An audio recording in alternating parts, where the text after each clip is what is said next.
Hi, welcome to Monterey's Cooking. I'm John Pisto. I have a very special guest today, Mr. Jerry Mead. Jerry, welcome to Monterey and welcome John, to Monterey's Cooking. It's always fun to come to the show. Oh, I'm so happy to have you here. You let me get into your cellar. That's fun. Hey, you're welcome anytime. Believe me, honest, I sincerely mean that. Folks, Jerry Mead has the longest running wine column called Mead on Wine. Jerry, tell me a little bit about it. Geez, you're syndicated. How many papers now? Oh, I'm in about 20 papers on the West Coast. And we've been writing it since 1969. Oh, boy. We keep practicing. We're going to get it right one of these days. and it's a lot of fun. Today, we're going to do something a little different. I'm going to do a dish, and what I've done is had Jerry stop by here. He's on a real tight schedule, and pick some wines out to go with this dish. I've picked a dish called Lobster on Lobster. Okay, well, we all know what this is. This is a lobster with parsley, and the other lobster is this. Now, these are lobster mushrooms. They're wonderful. I've never seen these before. When these are cut, and I can make the meat the same size as the mushroom, and the texture's the same, and by the time I put the salt, you know what, it'll taste the same. I mean, real interesting. We did soups with these before, and I'm a real wild mushroom nut. Where do these grow? Because I've just never seen them. Okay, these are coming out of the Pacific Northwest, and they have a certain season on them. These happen to be frozen, but they're in beautiful shape. Occasionally, at a real supermarket, you can really find you'll be able to find these. Pretty fancy food section. Yeah, these are pretty exotic things. But you see the color, how close it is to the real lobster. And of course, we're going to team this up. This is going to be one of those nice diet dishes, with a little butter and a little cream. And definitely, we're going to, I thought the wine that I would use would be a sweeter wine in the sauce, so it'd make it a little different. So what we did with Jerry is we went into the cellar and we picked out some of these wines, which, Jerry, please tell us a little bit about each one of these. We've selected a number of wines because, those marriages made in heaven of the perfect wine, the perfect food, and they just work together. You never know exactly till you get the food and the wine in your mouth. Mm-hmm. Now, when you've eaten and drank as much wine as I have, obviously, you get some good indications. You have some ideas about what will work. So we've selected wines that we think will work. We've selected several Chardonnays. These should all work. But we've selected several because your wine shop might not have one or whatever. The Gurgich Hills is a world-class Chardonnay. It's a Chardonnay that if you buy it by the case, it really likes to age for several years. Mike Gurgich is a Croatian winemaker up in Napa Valley. His wines like to age. The Ferrari Carano, voluptuous, round, tropical flavors, lots of buttery oak. You can drink it the minute you buy it. B.R. Cohn, another good Sonoma County wine, big, lots of nice vanilla flavors. The Chalon from Monterey County is a little leaner, a little more austere. And I am not so sure about it with the lobster because of the little hint of sweetness, but it will be good to see. Okay. Then the sherry was actually John's idea. He's got a friend who drinks sherry with shellfish. And although it's not something that I usually do, when I've been in Spain, I know, especially along that coast where the Jerez area is, that they drink sherries, dry sherries, with everything except the meat course. And then they'll bring in a Rioja or something. Then the final wine. Now this, a lot of people drink sauternes, which are sweet wines from the Bordeaux area with lobster. That's kind of a traditional thing to do. Well, these wine, this is a German wine, a Trockenbeerenauslese, and it has a similar sweetness to those sauternes. Now, there's a little story behind these wines. Do we have time to tell us? Sure, I think we do. Okay. Absolutely. All right. This is a very, very interesting story. Trockenbeerenauslese means dried berry selected.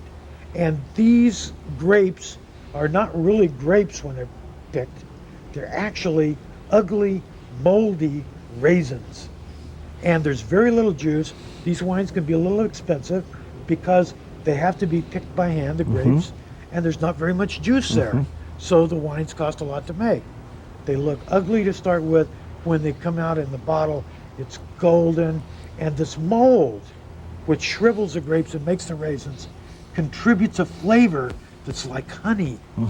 And Wow. and it concentrates the grapes, and they usually taste like apricots and peaches and nectarines, Strawberries, and all those kind of and, I mean, stone all fruits. these, Yeah, just incredible. and then with the honey, Yes. and they're sweet and wonderful, and with a little hint of sweetness, this just might be that marriage made in heaven Yes. that Yep. we talked about.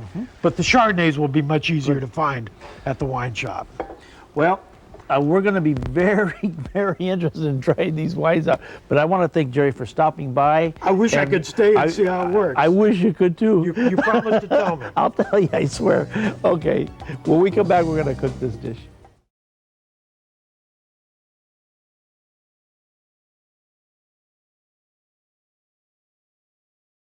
Today, we're going to do lobster on lobster. All right, now we got 3 kinds of lobster. We got Maine lobster, we got Australian lobster, and we got lobster mushrooms. All right, and I thought it'd be fun to match up. We selected 2 of the wines that we talked about. We selected a sherry, which is a very dry sherry, and we selected a real rich, buttery Chardonnay, Ferrari Corona. Okay, so to do this first, let's take this step at a time. We want to pull the meat out. Now, I'm using, these are Australian lobster tails. These are what we use at the restaurant. Very expensive. Okay, let's put that aside, and we'll get our pot going. So what we want to do first is make up a stock. Throw that in the pot. Then you pull these guys. We want to save all that juice because that's what's going to make this taste so good. And you just kind of rip the head off like that. Now we want to get that, you know, it has that egg sac in the back. We want, or not the egg sac, the sand sac. I'm gonna pull that off because I don't want that in there. And then we're just gonna break that up too. Let's get some olive oil in there going. So this is we're making basically a stock. It's going to have a real nice flavor to it too. And you'll see why after all the stuff we put in. Okay, all the legs. I'm taking all that stuff like that. Okay, rip the tail off. Okay, save that. Now the legs. That's all nice shelled. Kind of break them when you put them in there. Okay, we don't want the lungs. It might be a little on the bitter side, so we'll take the lungs out. And then the rest, just kind of smash it. Now, I cooked this one, of course, before. So we'll put that in there like that so it looks nice and pretty. Now, these are very messy. So make sure when you do these, you make sure you cover yourself up, protect yourself at all times. Come out swinging. We're up in Reno the other day. Got a chance to meet with Mills Lane. You know, he's the referee that does all the championship boxing. It's real nice to see him. That's what he says. Let's get it on.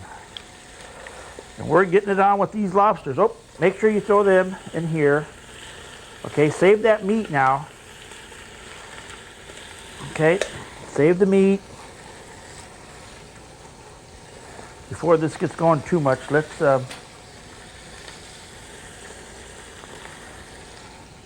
get some onions in there because we want that kind of to, we want those onions to get some color because that's what's going to give it some flavor. This may seem like a lot of work, but you know what? The end result is going to be spectacular, especially with the wine.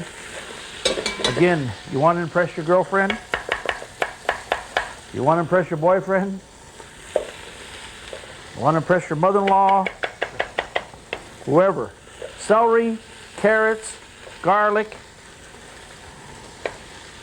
half a tomato, some thyme. That was with the side of my knife. Okay, we're going to put some thyme in there. And fresh tarragon. So I got the carrots. Yep, let's put another carrot in there. Boy, does that smell good. All right. So let's pull the meat out. I'll do it the easy way.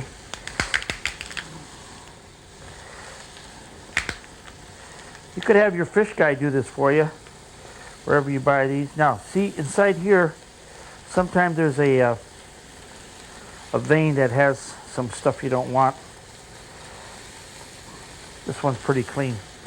Okay, now smash this up. Gently smash it up. Otherwise, she flies all over the house. Okay. Now full blast. Now we let this brown. Let it on full blast. Okay. Smelling good. Little pepper, a little bit of salt, pinch of hot. I already put the garlic in. Okay, this takes, you want to brown these, you want these shells to get real red. Okay, very important that you do that. Okay, you should saute this off very good. Okay, it should be very, I want the vegetables to be soft. So, I mean, this needs a good 15 or 20 minutes, okay? Let's give it a good 15, 20 minutes.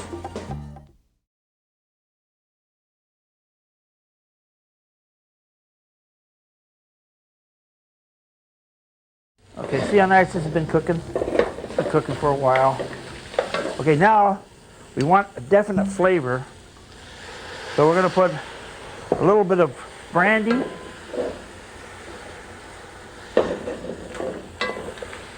And then we're going to put some dry sherry also. And what these are adding are real deep, rich flavors. And these both go so well with the lobster. Wish you could smell this. God. Okay, let that reduce just a hair. And then we're going to add our water. And I just want to cover the shells, okay? So that I added a quart. Added a quart to that, that's all. Then I want to put a little bit of tomato paste. I've got to open it first. And usually I'd fry this, but I'm not because I'm just using it for color. You know, I don't want too much. I don't even want the taste of the tomatoes. Mostly for color. And that's one of the cook's secrets. We want to put color and stuff. We use a little bit of tomato paste. Now this is saffron. Okay, this is the most expensive herb in the world. This costs you maybe, I don't know, 70 bucks. Okay, put a little bit in there, not too much. Close that up. Put this away. Okay, now, now you see nice color this is getting? See that? Now this is what's turning into ambrosia. And what we're gonna do, now here's that raw lobster. We'll cut this, and we want these in pieces. Now I should explain, what I'm gonna do is try to make this lobster look like this lobster, and when it's cooked, it will. And the texture is gonna be the same too. So first, we'll cut these into nice bite-sized pieces, and you gotta get that pan has got to be hot. Because we're just gonna kind of sear this. Okay, now remember this has already been cooked, so we'll just kind of toss this one around. And I'll get this ready. Oh, also, you know, if you're looking for lobster mushrooms, these are the lobster mushrooms in their dried form. You can see they look, I mean, the same, huh? Now this is gonna look like this. This is gonna look like this when it's cooked. Get that nice red color, but you see what they look like? This is whole, this is dried, reconstituted. Okay, oil's hot. And it goes. Watch it, it's gonna splash.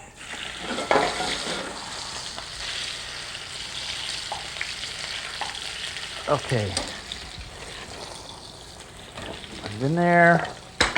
Now, I'm sauteing it so that it gives it a lot of flavor.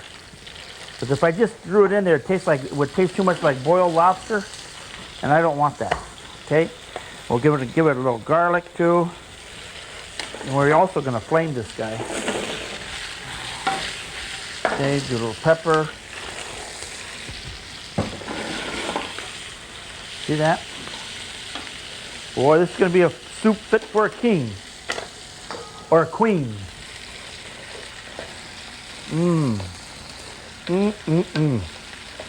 Okay, hit it with some sherry or hit it with some of the, whoa, make sure you have your fire insurance. Oh my, oh, it's okay, Cody. He's a fire dog, he's a Dalmatian. Wait, I go, what a dog, huh? Man's best friend. My man. That's great. Okay, see that? Look good? Looks great. Okay, boom, in there. Okay, next we're gonna do, I wanna put some vegetables in there also, because we'll do the same with the vegetables. We'll saute them. That's gonna go in our soup. Let me turn the soup down now. We want this to cook slowly.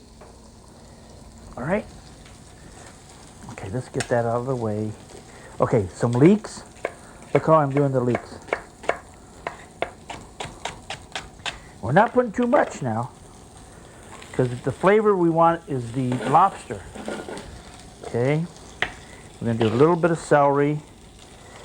And let's dice the celery in small pieces. Okay. Give this a little bit more olive oil. Okay. Okay, here's our vegetables that's gonna go into our soup. Just let that cook. We'll come right back and continue cooking this beautiful lobster on lobster.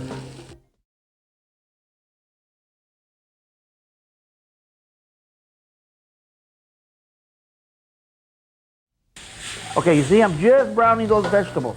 Boom.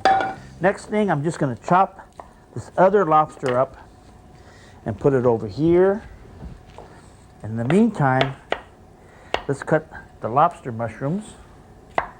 Get that oil nice and hot. I'm gonna put nice big chunks of lobster mushrooms. See that?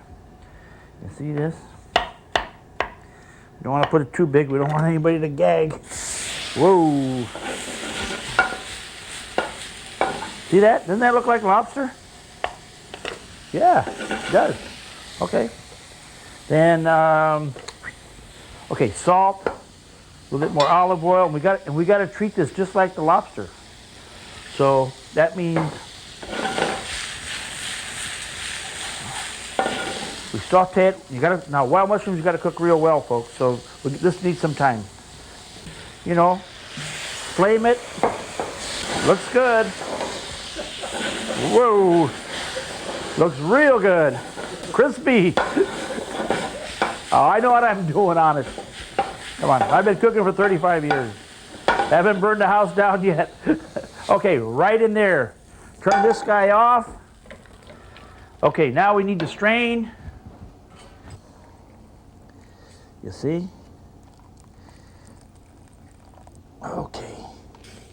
Boy, I tell you. This is a soup to impress the boss. Okay, after you put the stock in here, you don't want this to cook anymore, all right? Because it's cooked. Look at this. Look at those chunks of lobster, the lobster meat, and the lobster mushroom. I mean, you heard a manhandler? Manhandler and woman handler. This'll do it. Look what we're gonna do. Fresh basil, okay? Fresh basil. This is winter, summer, spring, or fall. Look at that. We put this there. Gorgeous. The smell is incredible. Now we're going to do the sherry. Small glass. La Vino Bianco over here. We must taste this.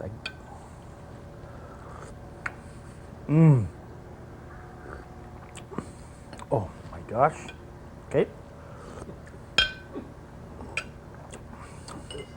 Do yourselves a favor, buy both kind of wines. Tastes so good. I tell you, this is incredible. I'm sure you're going to enjoy this. Took a little bit of extra work, but I made it real quick. Till next time.